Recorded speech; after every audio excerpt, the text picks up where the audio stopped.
Today we're going to go ahead and change out our steering link. The plastic ones that come with the stock RTRs, you know, they just don't hold up, especially when you're doing a lot of crawling on rocks. So it's a pretty simple change out. I've actually picked up just a very inexpensive one from Atomic RC. Yeah, it's just a basic. Here, we'll have a peek. Nothing really fancy. So we have an all aluminum parts here. And, you know, you can go out and spend a ton more. But I just needed to go a little bit inexpensive to get me rolling on this thing. I just know the plastic ones really don't hold up that well, and they start giving in right away. So we're going to go ahead and change it out. It won't take but a minute or two. I have a couple button head screws that are attached to the steering hubs of the vehicle. Just pull those out. Remove one from the steering horn on the servo, and that one has a nut behind it. So I'll have to kind of grab it with a pair of pliers here. And that's all there is to it right there. Just a few pieces coming off the old one. The new one set up here. I'm going to go ahead and now let's see if I need to use these old parts, these old screws to seat down in there. Now remember, I tell you this every time you're running metal screws into plastic. Please don't over tighten. That one's got to go all the way through there. Well, it looks like the screws that they provided aren't quite going to be long enough. Sorry, let me get this more on frame here. So I guess I got to go into my extra screw bin.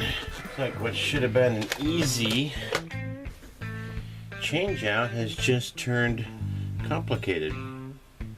Well, that's a stinker. Well, there's always a way around it.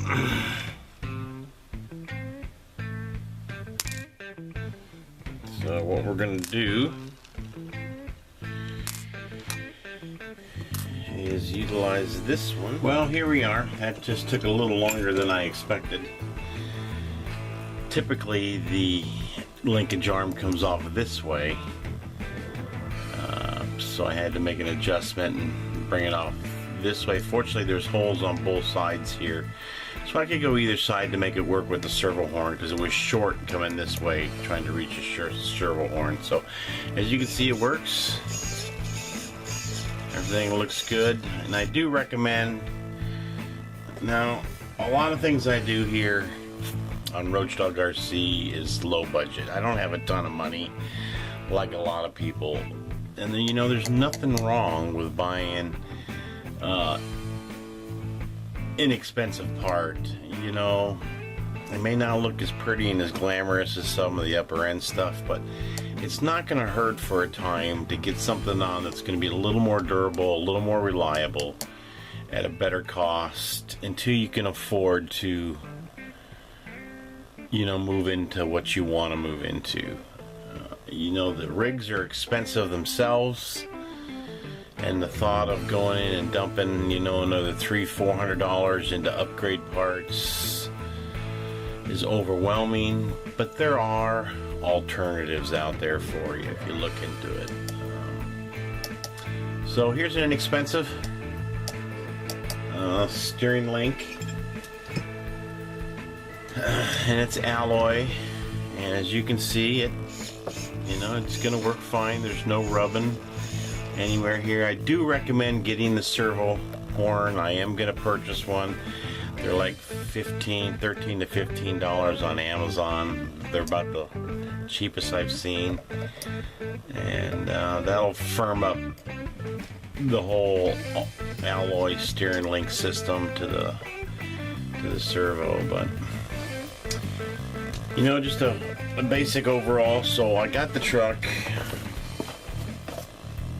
and ladies and gentlemen, you know, all of my rigs, every one of my rigs, I got either as a birthday gift or Christmas gift.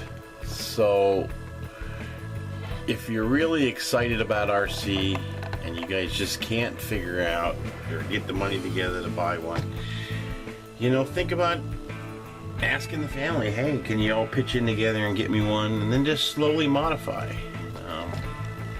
I did just the basic stuff just to get this one rolling. I put on the battery tray plate, which brings that battery from the back of the truck to the front, lowers it a little bit. From usually people put them up right through here and they're a little higher, so I was able to drop it down. Plus it gives me a couple platforms here. I got my ESC mounted on this side. You know, I moved the receiver box to the back, which fits beautifully back there. I put the receiver in a balloon, zip tied it closed, so it's not submergible like a submarine, but I don't ever run my rigs like a submarine. You know, I can go through some water and I don't have to worry about it too much. Other than that, everything else is basically waterproof. The ESC is waterproof on this model of the Deadbolt. Brush motors you don't have to worry about. Batteries and the connections you don't have to worry about. I did open this up and put electrical or liquid electrical tape on the connections. But all in all, you know, just did a couple basic things to get it ready. I put 2.2s on. I already had them. I've had them for a while, so I went ahead and got them going. It's the G-Made 2.2 with the beadless rims.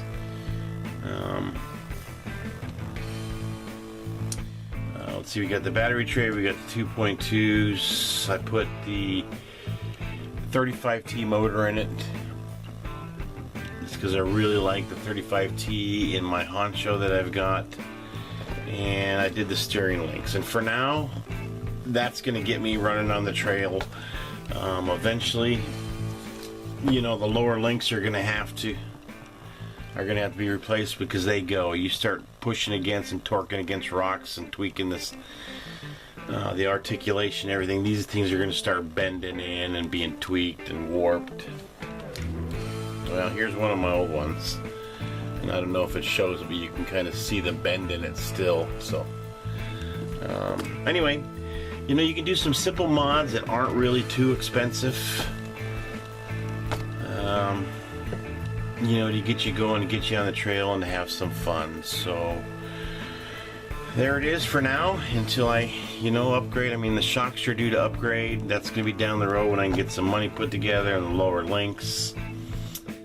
And, you know, then it'll start coming into shape a little bit for what I'm looking for in another trail rig. So, as always, thank you for those who subscribe and watch. Please hit the like button. For those who aren't subscribed, please do so. I'm not looking to get rich over this, but it would be nice to be able to cover some of my costs eventually down the road, and my time, you know, for doing the videos and editing and all that kind of good stuff. But for those who've subscribed and watching all the time, I just want to say thank you. And until next time, we'll see you out on the trail. Thanks for watching.